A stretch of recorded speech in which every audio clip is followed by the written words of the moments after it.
네, 글로벌 식스의 하이라이트 글로벌 전략가들 시간입니다.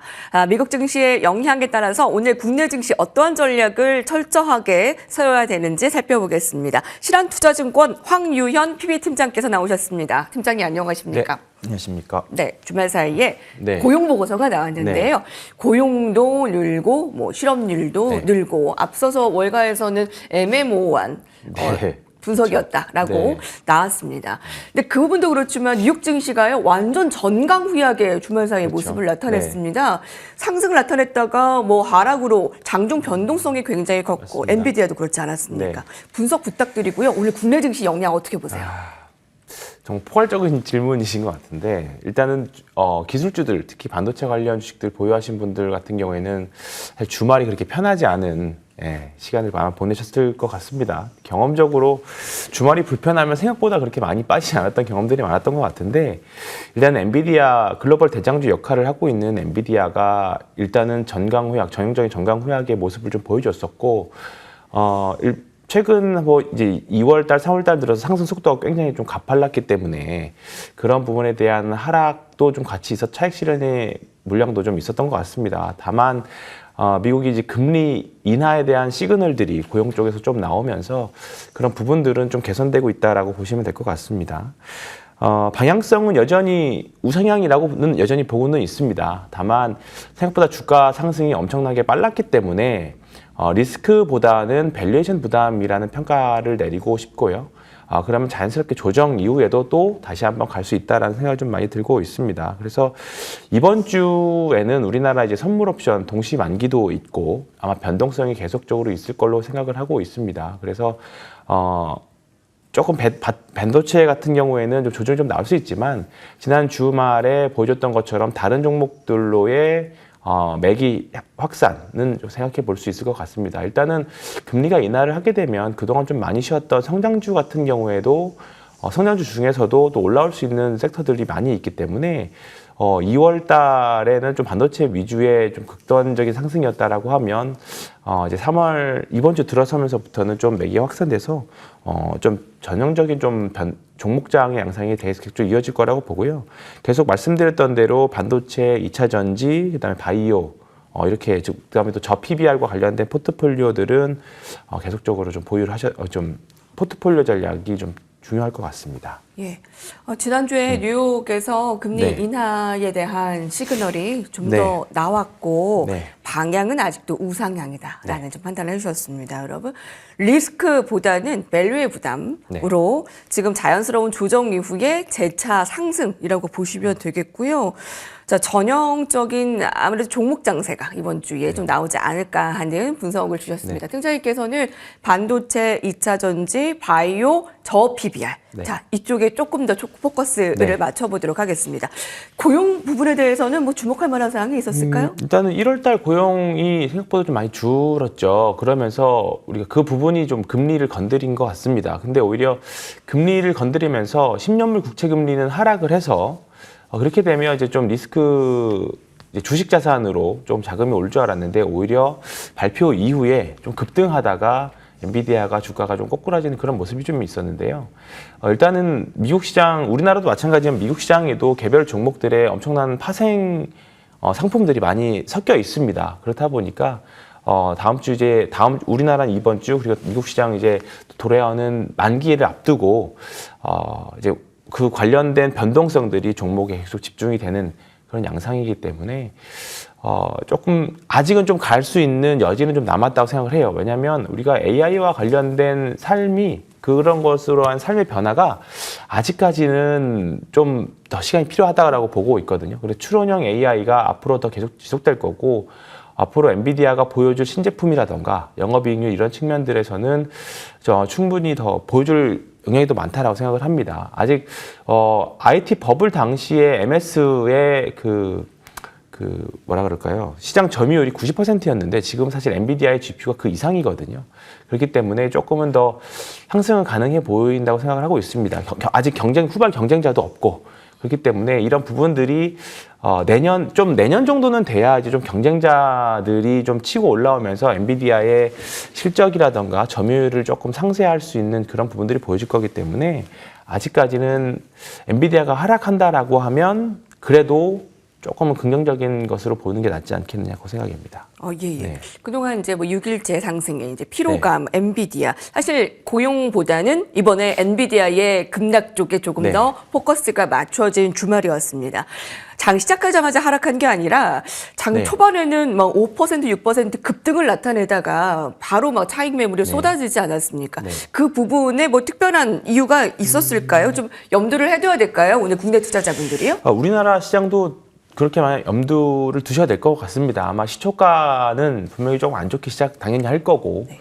아까 말씀드렸던 것처럼 엔비디아는 지금 옵션 거래가 굉장히 좀 많이 붙어 있어요. 그렇다 보니까 올라갈 때 급등이 나오고 내려올 때도 또 급락이 나오는 그런 양상, 변동성 양상을 많이 보여주고 있습니다. 최근에 이제 미국 주식을 투자하시는 분들 같은 경우에는 이제 좀 계속 우상향하는 그림만 보여셨겠지만 뭐 코로나 때는 좀 특이한 상황이었지만 그 전에도 미국 시장이 한번 급락을 하게 되면 워낙에 많은 기계적으로 이제 매도를 부르는 그런 기계적인 요소들이 좀 많이 있기 때문에 우리나라보다 더 거칠게 험하게 하락하는 케이스도 사실 많이 있거든요.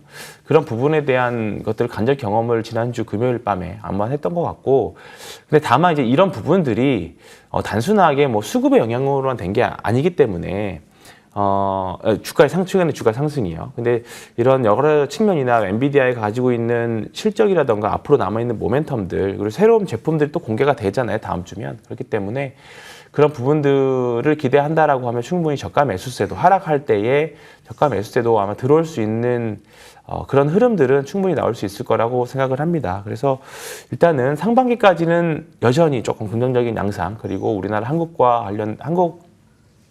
있는 HBM과 관련된 반도체 소부장들은 뭐 하이닉스 포함해서요. 그런 계속 긍정적으로 좀 보셨으면 좋겠습니다. 네네. 저 저가 매수세 아마 분명히 더 들어올 것이라고 예상을 하고요. 우리나라와 관련해서도 엔비디아, 그다음에 국내 관련주도 조금 더 윗방향 열려 있다라고 좀 보시면 되겠습니다. 네, 덜컹거리면서 조금 더 갈 수는 있겠습니다. AI가 보여줄 영향이 더 많다라는 분석을 주셨습니다. 앞서서 팀장님께서는 반도체, 2차 전지, 바이오 짚어주시지 않았습니까? 2차 전지가 지난주에 국내 증시에서 아주 뜨겁게 달궈졌습니다. 2차 전지, 다행이다. 부시가 살아있네라는 표현이 맞을 것 같은데, 인터배터리에 12만 명이나 몰리면서 흥행에 성공했고요. 52주 신고가 나타내고 있는 종목들도 있고, 또 삼성 SDI는 46파이 배터리 2025년에 양산된다라고 하면서 또 사람들의 관심을 아주 뜨겁게 받았습니다. 맞습니다. 어떻게 보십니까? 말씀하셨던 대로 46파이 배터리가 핵심이었던 것 같습니다. 일단은 사실 LG 에너지 솔루션이 4680 배터리를 먼저 양산을 사실 올해 계획을 하고 있고, 삼성 SDI 같은 경우는 2026년 정도로 우리가 생각을 하고 있었습니다. 근데 이번 인터 배터리 행사에서 46파이 배터리하고 그다음에 전고체 배터리를 가지고 나오면서 일단 2차 전지 쪽으로 수급이 좀 많이 들어오는 그런 양상을 좀 보여줬습니다. 특히나 삼성 SDI와 관련되어 있고 전고체 배터리와 관련된 종목들이 특히나 좀 급등하는 그런 모습들을 좀 보여줬는데, 우리나라 시장 어렵다라고 생각은 하실 수 있을 겁니다. 변동성이 굉장히 큰 시장인데, 근데 여전히 모멘텀만 있어준다라고 하면 시장의 수급은 들어오는 양상을 또 보여줬던 거죠. 다만 이제 어렵다라고 하는 거는 시장의 자금이 좀 어느 정도 한정돼 있다 보니까 다른 쪽 섹터를 매도해가지고 모멘텀이 등장한 섹터로 돈이 간다는 부분들 때문에 종목 간의 변동성이 굉장히 좀 많이 나오는 나오는 시장이라는 거죠.